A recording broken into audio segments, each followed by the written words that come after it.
All right, so today we're just going to look at this how voters decide. I know it's something that we've kind of talked about a little bit already, um, and try to dive deep into this. I found some interesting facts and percentages on why people pick who they pick. Um, and it even boils down to the first person listed on there. Um, Gets a certain percentage of the votes just because they're the first person listed. Um, so we have this aspect that he looks at in episode 38. Excuse me, of how voters decide. And yes, this is the last episode you guys will have to watch. So be happy with that. So he goes into three aspects of this. You've got party loyalty, which we've talked about. Right, I'm on here. So party loyalty. You have issues, and then you have this thing that's characteristics.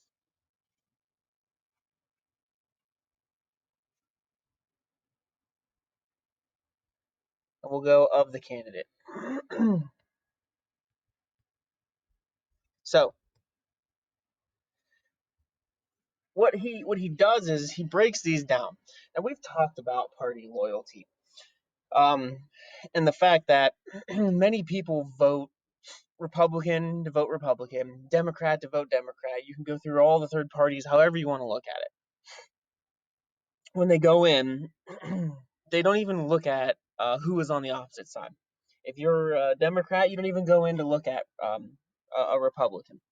If you're a Republican, you don't even look at a Democrat. You don't even know what their issues are. You just know that you're not voting for them because of who they are. So, party loyalty is the single biggest predictor of who is going to vote and who they're going to vote for. Um, what's sad about this is we look at. I'm gonna go red on this one because this is a pretty sad fact. It's orange. There we go. 90% pretty much vote with party loyalty aspects, and we have some statistics to back that up, which I'll get to. But 90% really truly just go with party loyalty. You know who they're voting for just because of who they are, and who they decide with. You'll start seeing more and more of Biden for 2020, Trump 2020. Some independent, maybe Bloomberg will end up running as an independent since he didn't get the Democrat nominee. Maybe Bernie Sanders will. Um, so you'll start seeing these signs everywhere, um, especially once we're able to get out and be able to kind of campaign. Really, once they're able to campaign, um, you're going to start seeing this big time. So the next one he looks at is this issues aspect. Okay, now there are a few ways of looking at the issues that somebody's going to vote on. Um, One of them is called a retrospective aspect. Okay, so a retrospective aspect means that voters choose candidates on their past performance. Well, for a lot of our people that are in government, you can look at past performance as if they did well or not. Our current president, you can't look at his past performance of if he did well or not in government. He has no past performance in government. He was a businessman. Um, and that's one thing that you look at with issues is that is more of a perspective issue. So a lot of what Trump got elected on, and I'm throwing this out there because I believe that it's true, and I think there's some factual aspects to back this up also, is the fact that people voted for him based on the imagined future performance of him. Um, which you can argue for the fact that we all vote for somebody on their perceived future performance. Um, you might look at uh, I don't know, Obama when he ran. Yeah, he was in government, but he also had a platform that he was running with on. He had people he was running with that had a platform also that influenced that platform. When you really look at Trump, though, he really didn't have someone influencing his platform that I can find. I mean, maybe I'm not looking hard enough, but it was really him. He had these thoughts of how America should be, um, and he knew that he could basically sway voters to him, especially those independents, because maybe he was smart enough to see that some of these people were were hurting, were reeling, and he was listening to what people were saying. But he has this imagined aspect of his future because he doesn't have any past performances. So he puts out there when he starts running the fact that he is uh, he's going to build a wall and reform immigration and reform healthcare, get rid of Obamacare, make trade better for and more prosperous for the United States, um, empty the swamp. He had all of this stuff, and that's where he was getting his votes as a prospective candidate, somebody who was putting out their imagined future performances, um, and gaining votes that way. So he was more of that aspect than a retrospective person. Yeah, he was a person who was within the public's eye, obviously, but he's more of a perspective type of candidate. And then you look at issues aspects. So you have this thing called a spatial issue, or spatial issues. Think of it more as like a spectrum. Okay, so there's a range of possible options or choices with this, and within the video here, he talks about like abortion um, uh, as being a spatial issue because there's a range of possible options or choices, or we'd like to think there is with that. Um, he also talks about like minimum wage, and the really big one that he brings up if under spatial was the aspect of government being more transparent. Um, Sorry, that's under the next one. But this more transparent aspect he brings up in balance. So this is where all voters prefer a higher value of these issues. It's hard to find somebody who doesn't say that they want their government to be more transparent with them. Okay, like we've had the conversation way back at the beginning of the year, where could you imagine if our government was totally transparent with us, told us all the secrets, let us know that I guess there are aliens, and we we've had 4 nuclear weapons shot at us or something like that within the last 10 years that we have blown up in space or something, or we've stopped launches or something like that, or we've gotten this close to launching our own nuclear weapon at another country. Um, that would really pull out panic. Um, and then you kind of look at like what we're going through now. Is the government truly being transparent with us and letting us know everything that's going on? Maybe this isn't as bad as what we're seeing, or what we think we're seeing, what we're perceived to see. Maybe it is totally worse, and the government has basically just said, "Hey, we've got to get back to work. We've got to do this stuff." And kind of like that guy in, I think he was the lieutenant governor in Texas, where he said, "Hey, I'm okay with with killing some old people to make sure our economy continues going.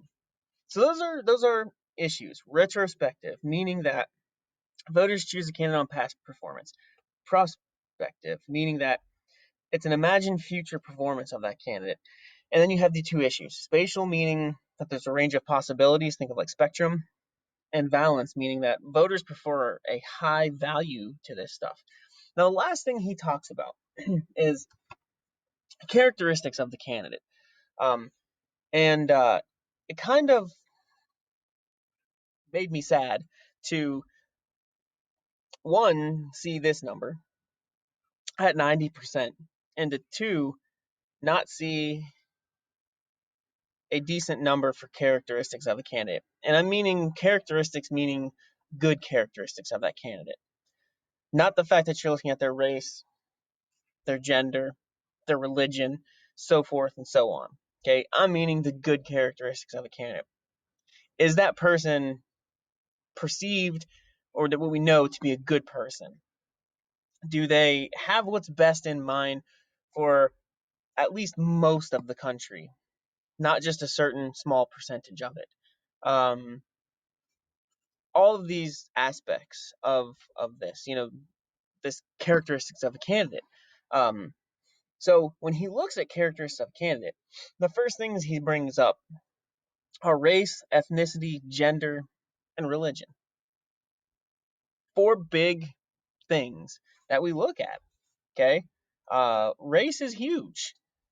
There are aspects, and I mean I've told you guys this. My grandparents that live in Bristol, they um, I they're pretty racist. They didn't vote for Obama because he was half black, or they thought he was full black. Um, ethnicity. People don't like certain people because of the ethnic background that they have. Gender. How many female presidents have we had? Zero. We've had zero. Okay, so you can look at gender as being a huge thing. There's still probably that stereotypical view that women are not um, I don't even say smart enough, but not ready. We'll just say not ready to lead the country. Okay. And there could be an argument out there that if the Democrats would have picked Bernie Sanders or someone different in 2016, Donald Trump might not have ever been president. But because Hillary Clinton was that person, that's why Donald Trump is president now, because because she's a female. So you have like these aspects, and then obviously the last one being religion, huge.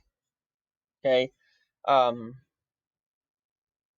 we look at the let's say the rift between Christians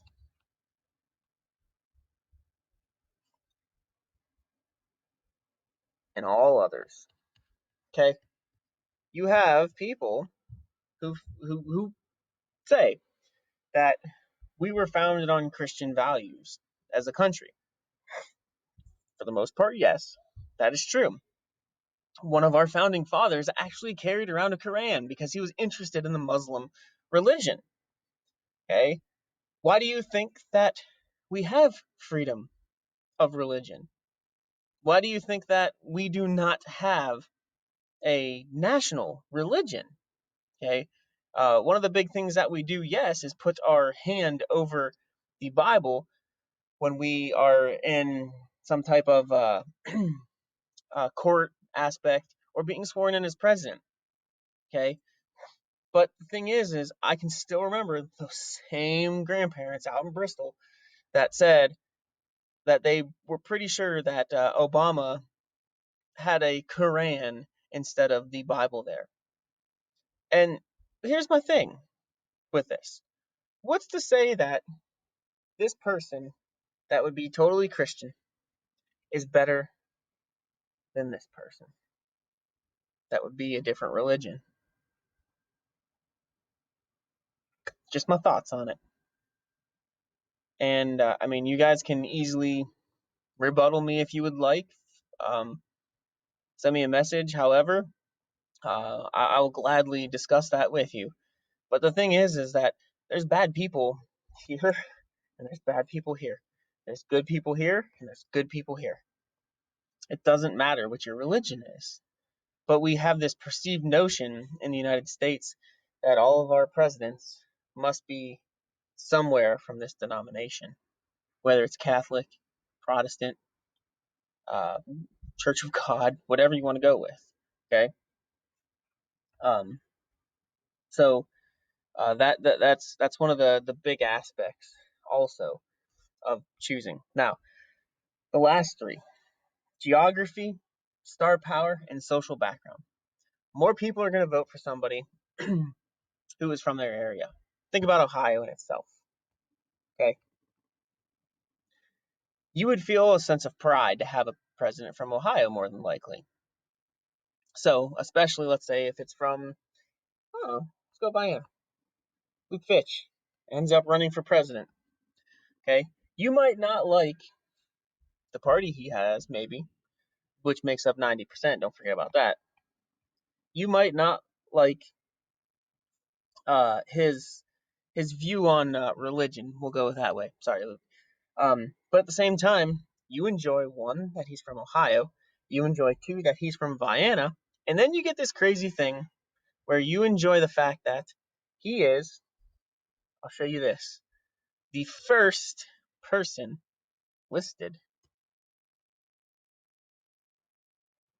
right here. He's the first person listed on your ballot. One thing voters sometimes do is vote for the first name they read on the ballot just to get the decision over with.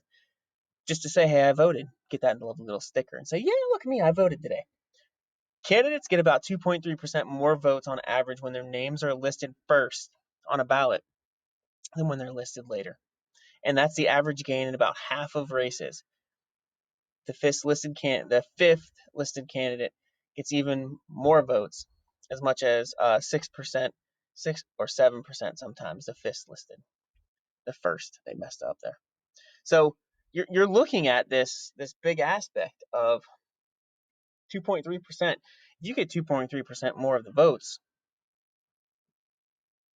in each state, you're definitely going to be gaining more and more um, ground between the two. So if we go back to this aspect also, this is a political poll. When we look at party loyalty, here in 2016, you had 90 and 89% people vote party loyalty during that aspect. Um, if we go down a little bit more,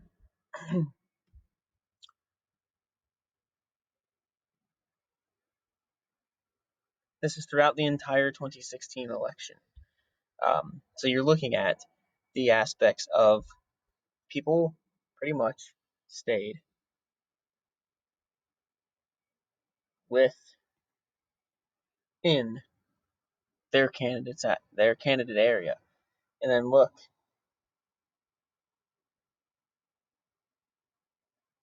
here is here is the election day. Look at how polarizing it becomes with this uptick during election time.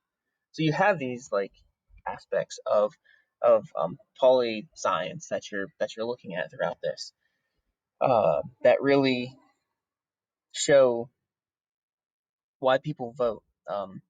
And you look at social background as the last thing, and star power. Since I think it was Truman, uh, Hoover, maybe I can't remember which one it was. He says in the video, they have all had some type of educational or a degree, basically from a college. Um, Most of our politicians are also millionaires.